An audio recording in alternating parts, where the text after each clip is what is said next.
বিসমিল্লাহির রহমানির রহিম। প্রিয় দর্শক, আসসালামু আলাইকুম। বিডি চ্যানেল 4-এর আত্মশুদ্ধিমূলক আলোচনা অনুষ্ঠান শুদ্ধ মনের আজকের পর্ব 51তম। আজকের বিষয় পূর্ববর্তী বিষয়ের বর্ধিত আলোচনা, অর্থাৎ ইমাম মাহদী আলাইহিস সালাম, দাজ্জাল ও ঈসা আলাইহিস সালামের আগমন এবং ওই সময়কালে যেগুলো ফিতনা ঘটবে বা যুদ্ধবিগ্রহ ঘটবে, দাজ্জালের ফিতনা এবং ঈসা আলাইহিস সালাম দাজ্জালকে হত্যা করবেন, এই বিষয়ে একটু বর্ধিত আলোচনা করব। তো এই আজকে আলোচনায় দাজ্জালের প্রসঙ্গ বেশি আলোচনা করা হবে। অর্থাৎ দাজ্জালের সম্বন্ধে গত পর্বে আমরা বলেছিলাম যে দাজ্জাল এর বর্ণনা, অর্থাৎ তার চোখ অন্ধ বা কানা হাদিসে আসছে, আর সে হবে খাটো, তার চুল হবে কোঁকড়ানো, তার পায়ের নলা একটু লম্বা, কিন্তু ব্যক্তি হিসেবে সে খাটো, আদম সন্তান। আর তার অনুসারী হবে সে ইহুদি বংশোদ্ভূত, পিতা এবং মাতার দিকে ইহুদি বংশোদ্ভূত। তো তার জন্ম ইহুদি পরিবারে, আর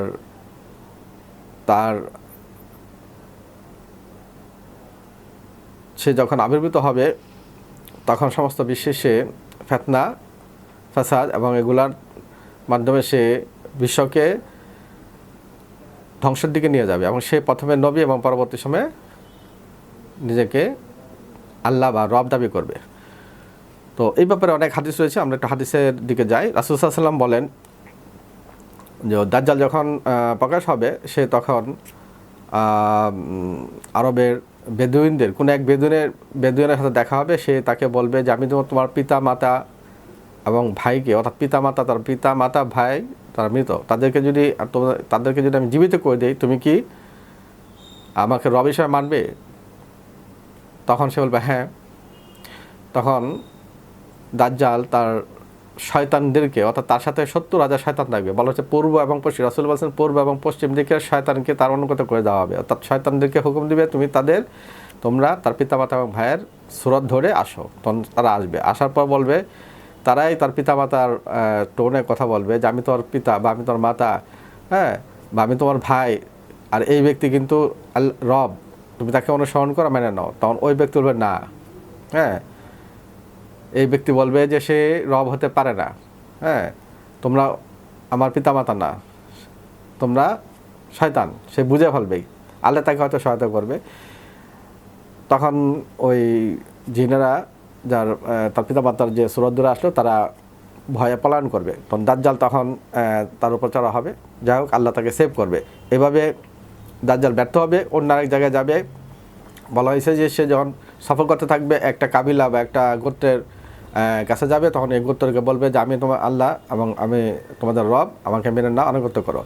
তখন তারা অনুগত হয়ে যাবে। সাথে সাথে ওই এলাকার ভূমিকে সে বলবে যে ফসল হও, এবং আসমানকে বলবে প্রচুর বৃষ্টি বর্ষণ করো। কারণ এই বৃষ্টি বর্ষণ এবং কারণে ফসলাদি হবে, এবং তাদের যে পশুপাল, সেই পশুপালের স্বাস্থ্য অনেক উন্নত হয়ে যাবে, এবং তাদের দুধ, তাদের মানে গরু ছাগলের দুধ ইত্যাদি প্রচুর পরিমাণে হবে, এবং তাদের সংখ্যাও বৃদ্ধি পেতে থাকবে। এইভাবে বরকতের মাধ্যমে, হ্যাঁ, তাদেরকে তার অনুসারী করে নেবে।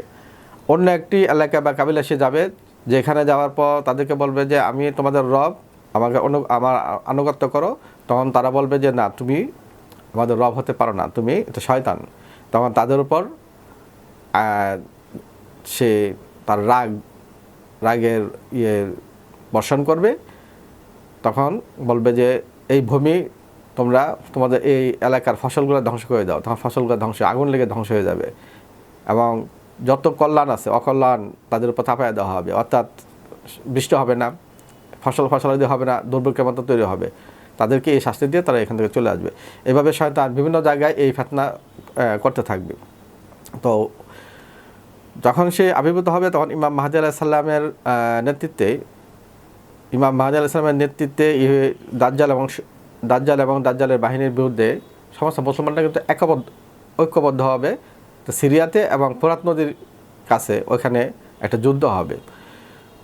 সেই কালো পতাকার কথা আমরা জানি, কালো পতাকার বাহিনী, অন্যান্য বাহিনী একত্রিত হবে। ওই বাহিনীর দাজ্জাল তার বাহিনী নিয়ে ওই ফোরাত নদীর পারে একত্রিত হবে এবং এখানে প্রচণ্ড একটা যুদ্ধ হবে, যে যুদ্ধে হাদিসে বলা হয়েছে মালহামাতুল উজমা বা কুবরা, অর্থাৎ মহাযুদ্ধ, বিশাল যুদ্ধ। সেই যুদ্ধে প্রথম মুসলমানদের যে দলটাকে পাঠানো হবে তারা একজনও ফিরে আসবে না, অর্থাৎ সবাই মারা যাবে। তো কোনো বর্ণনা বলেছে যে দ্বিতীয়বার আবার পাঠানো হবে, পরবর্তী যে অংশ সেই অংশ অর্ধেক মারা যাবে। তো এইভাবে তৃতীয় অংশ পরবর্তী সময় বিজয় হবে। তো ভয়াবহ এই যুদ্ধে ইহুদিদের দাজ্জালের হাতে থাকবে 70,000 ইহুদি। আর এই 70,000 ইহুদি হবে ইস্পাহান অর্থাৎ ইরানের যে পারস্যের যে অংশ সেই অংশের, এবং মহিলাদের একটা বড় অংশ হবে দাজ্জালের অনুসারী। আর কিছু বর্ণনায় আছে দাজ্জালের অনুসারীদের মধ্যে ম্যাক্সিমামে হবে অন্যান্য, অর্থাৎ ইহুদি ছাড়া অন্যান্য যারা হবে তাদের মধ্যে 70,000 বা 7,500 বা 500 বলা আছে, বিভিন্ন বর্ণনা আছে।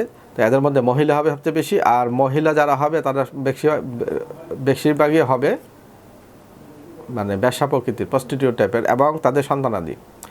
অর্থাৎ এই দাজ্জাল তার যত নেগেটিভ শক্তি আছে, যত মানুষের মধ্যে যত নেগেটিভ এবং বাজে লোক, নাস্তিক বা আল্লাহদ্রোহী যারা আছে তাদেরকে সবগুলো একত্রিত করবে। একত্রিত করার পরেই সে এই সমস্ত বিশ্বে এই ফিতনাগুলো করবে।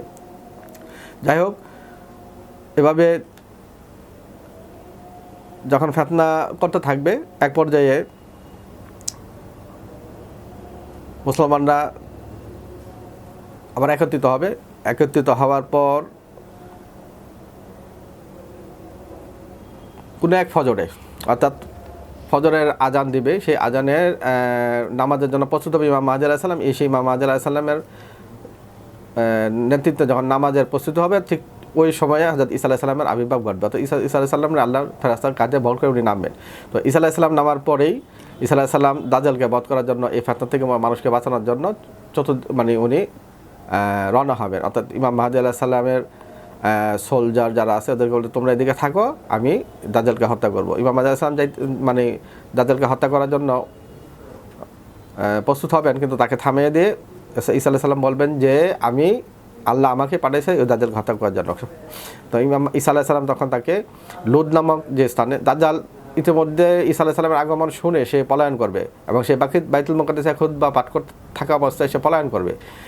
এবং সে পলায়ন কোথায় করবে? লুদ নামক যে এয়ারপোর্টটা বর্তমানে আছে, সেই লুদ নামক এয়ারপোর্টের প্রধান গেইটে ঈসা আলাইহিস সালাম তাকে হত্যা করবে। যে হত্যা করার পর ঈসা আলাইহিস সালাম বাইতুল মুকাদ্দাসে আসবেন। আসার পর বাইতুল মুকাদ্দাসে এবং ইহুদি এবং সমস্ত মানুষকে জানাবেন যে দাজ্জালকে হত্যা করা হয়েছে, এবং তোমরা যারা দাজ্জালের অনুসারী ছেলে এদেরকে শাস্তি দিবেন, এবং যারা ঈমান আনা তাকে ঈমান আনতে বলবেন, এবং ঈমান আনার মাধ্যমে মুসলিম হবে। অনেক ইহুদি মুসলমান হবে, অনেক খ্রিস্টান মুসলমান হবে। এবং এই ঈসা আলাইহিস সালাম তখন কুরআন এবং সুন্নাহ অনুযায়ী আইন জারি করবেন। সেই আইনটা কি? যে উনি শুকর ধ্বংস করবেন, বলা হয়েছে শুকরকে ব্যাপকভাবে হত্যা করবেন, জিজিয়াকে রহিত করবেন, এবং ব্যাপক হারে মানুষকে ইসলামের দিকে নিয়ে আসবেন, এবং এই ইসলামিক ওয়েতে উনি রাজত্ব করবেন। তো ইমাম মাহদী আলাইহিস সালাম তো 7 বছর বাদ থেকে 9 বছর পর্যন্ত রাজত্ব করবেন, বাকি সময় এই 40 বছর ঈসা আলাইহিস সালাম রাজত্ব করবেন। তো ঈসা আলাইহিস সালাম যখন রাজত্ব করবেন, তখন কিন্তু এই ঈসা আলাইহিস সালাম, ইমাম মাহদী আলাইহিস সালাম এবং ঈসা আলাইহিস সালামের এই রাজত্বকাল হবে মুসলমানদের জন্য একটা চরম একটা উৎকর্ষের এবং চরম একটা প্রশান্তির একটা কাল, যে কালটার জন্য পৃথিবী অপেক্ষা করছে। আর এই সময়, এই 40 বছরে মানুষের, অর্থাৎ সমস্ত মানুষই তো মুসলিম, সেই মুসলিম অবস্থায় মানুষ যেমন জান্নাতে বসবাস করলে যে প্রশান্তি পায়, সেই প্রশান্তি মানুষের মধ্যে হিংসা, বিদ্বেষ, কারো বিরুদ্ধে কোনো প্রতিযোগিতা, কোনো কিছু থাকবে না। সম্পদের বন্টন এত সুশৃঙ্খলভাবে করা হবে, প্রত্যেক মানুষের অঢেল সম্পদের মালিক হবে, অঢেল সম্পদের মালিক হবে, কেউ লালায়িত হবে না। তো এই অবস্থায় যখন চলতে থাকবে, তো একটা পর্যায়ে আল্লাহ আবার ঈসা আলাইহিস সালামকে হুকুম দিবেন যে এখন আবার একদল বান্দা আবির্ভূত হবে, যে বান্দার সামনে তোমরা টিকতে পারবে না, তোমরা পাহাড়ে দিকে চলে যাও। তখন ঈসা আলাইহিস সালাম তখন পাহাড় দিকে চলে যাবে, তার সমস্ত যে অনুসারী যারা আছে তাদেরকে পাহাড়ের দিকে চলে যাবে। সেই পাহাড় দিকে চলে যাওয়ার পর উপরের দিকে থাকবেন, আর ওই সময়ে ইয়াজুজ এবং মাজুজ, আল্লাহ সেই বাহিনী, আল্লাহ যে বলছেন যে আমার এক বাহিনী চলে আসবে, অর্থাৎ আমার একটি সৃষ্টি চলে আসবে, তারা মোকাবেলায় তোমরা কিছু করতে পারবে না।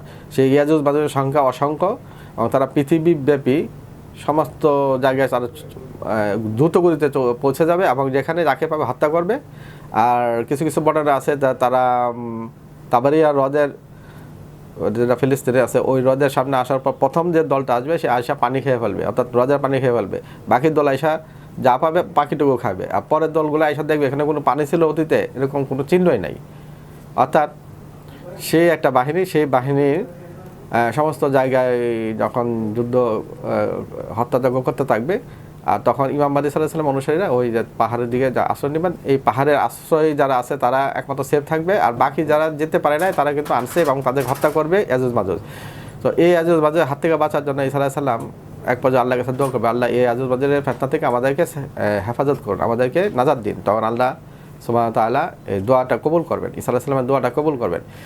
সেই দোয়ার কারণে বা বরকতে আল্লাহ সুবহানাহু ওয়া তাআলা ইয়াজুজ মাজুজের ঘাড়ে একটা ফোঁড়া দেবেন। সেই ফোঁড়ার কারণে তারা একই সাথে সমস্ত পৃথিবীতে যে যেখানে আছে ইন এ সেকেন্ড সবাই মারা যাবে।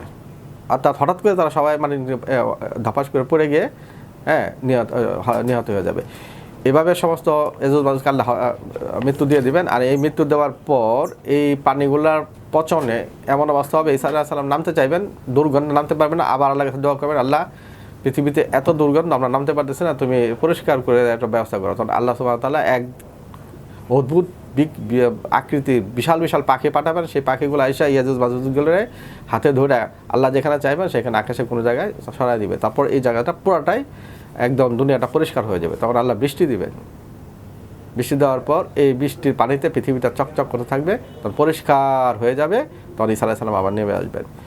এটা এই ঈসা আলাইহিস সালাম তার বাহিনী নিয়ে নেমে আসবেন। আর এই বাহিনীর পরেই একদম মানে পরিষ্কার অবস্থায় মনে করেন এমন পরিষ্কার হবে চকচকা, অর্থাৎ কিয়ামতের যে মাঠ সেই মাঠটা প্রস্তুত হয়ে যাবে। অর্থাৎ ঈসা আলাইহিস সালামের পরে কিন্তু আর সময় থাকবে না। ঈসা আলাইহিস সালামের পরে মানুষ, ঈসা আলাইহিস সালাম ওফাত হয়ে যাবে, পরে মানুষ কিন্তু আবার খারাপ হতে থাকবে। কিছু মানুষ থাকবে তাদের উপর আল্লাহ কিয়ামতটা নাজিল করবেন। আকাশ থেকে যত স্টার বা স্টেডিওর যেগুলো আছে এগুলো ছিন্ন ভিন্ন এসে পড়বে, চাঁদের সাথে সূর্যের চাঁদ তারকা এগুলো একটা একটার সাথে মানে ধাক্কা লাগবে, এবং যে ঈসা আলাইহিস সালাম যখন ফু দিবেন তখন এইগুলা বিশৃঙ্খল হয়ে যাবে। মানে তারা যে সুশৃঙ্খলভাবে চলতেছে এটা বিশৃঙ্খল অবস্থা, একটার সাথে একটা কলিশন হওয়ার পর এরকম অবস্থা হবে। আর সবগুলা পৃথিবীর দিকে ছুটে ছুটে আসবে পড়বে। পৃথিবীর একেবারে ওই কাফের যেগুলো আছে, নাস্তিক যেগুলো থাকবে, কারণ ঈসা আলাইহিস সালামের পরে মানুষ আবার পাপাচারের দিকে চলে যাবে, ভয়ঙ্কর পাপাচারের দিকে চলে যাবে যা আমরা কখনো কল্পনা করতে পারি না। তাদের উপরে কিয়ামত সংঘটিত হবে। আর এর আগে অবশ্যই দাব্বাতুল আরদ নামে একটা প্রাণী আসবে। সেই প্রাণী এই যে জীবিত কিছু মানুষ থাকবে তাদেরকে দুই ভাগে বিভক্ত করবে, যারা ইমানদার আর বেঈমান। এবং তার হাতে থাকবে একটা সুলাইমান আলাইহিস সালামের আংটি এবং একটা লাঠি। সে আয়সা সমস্ত পৃথিবীতে মুহূর্তকালে সব জায়গায় মুভ করতে পারবে, এবং যে ইমানদার তার কপালে লিখবে কামেল, আর যে কাফের তার কপালে লিখবে কাফের। তখন যে কাফের সে কালো হয়ে যাবে, আর যে কামেল সে সাদা হয়ে যাবে। তো এই সাদা দুই ভাগে বিভক্ত করে দেবেন। এই দুই ভাগে বিভক্ত হওয়ার পর আল্লাহ সুবহানাহু ওয়া তাআলা একটা সুন্দর একটা বেহেশতি বাতাস দিবেন। এই বাতাসে মুমিনরা ঘুমায়া পড়বে, ঘুমায়া তার মৃত্যু হয়ে যাবে। থাকবে শুধু কাফেররা, তাদের উপর সেই ভয়ঙ্কর আযাব এবং ধ্বংসযজ্ঞ, কিয়ামতের ধ্বংসযজ্ঞ হবে। তো এইটাই হইতেছে ঈসা আলাইহিস সালামের পরবর্তী সময়ে দাজ্জালের পরবর্তী, অর্থাৎ এই জন্য ঈসা আলাইহিস সালামের আগমন, ইমাম মাহদী আলাইহিস সালাম, দাজ্জালের আগমনকে কিয়ামতের আলামত বলা হয়। কিয়ামতের আলামতে বড় বড় ঘটনা, মানে কুবরা, বড় ঘটনা বলা হয়। তো প্রিয় দর্শক, আমরা এটা আলোচনা করলাম এই জন্য এই পর্যন্ত একদম ফিনিশিংয়ে চলে গেলাম যে ঈসা আলাইহিস সালাম দাজ্জালকে হত্যা করবেন। তারপরে দাজ্জালকে হত্যার পর ইয়াজুজ মাজুজ আসবে। ইয়াজুজ মাজুজের বিষয়টা অনেক বড়। তো ইয়াজুজ মাজুজের বর্ণনা কিছু আছে যে ইয়াজুজ মাজুজ এত বেশি সংখ্যায় ছিল, মানে থাকবে, তাদের যে তীর ধনুক নিয়ে আসবে এগুলা ঈসা আলাইহিস সালামের বাহিনীরা যখন নামবে তখন তারা এই তীর ধনুকগুলা দলা করবে, সেগুলা বছরের পর বছর তারা লাকড়ি হিসেবে কাজে লাগাবে, তাদের সংখ্যা এত বেশি। যা প্রিয় দর্শক, তো এই ব্যাপারে আরও আলোচনা হবে ইনশাল্লাহ। তো আজকে এই পর্যন্তই। আসসালামু আলাইকুম ওয়া রাহমাতুল্লাহি ওয়া বারাকাতুহু।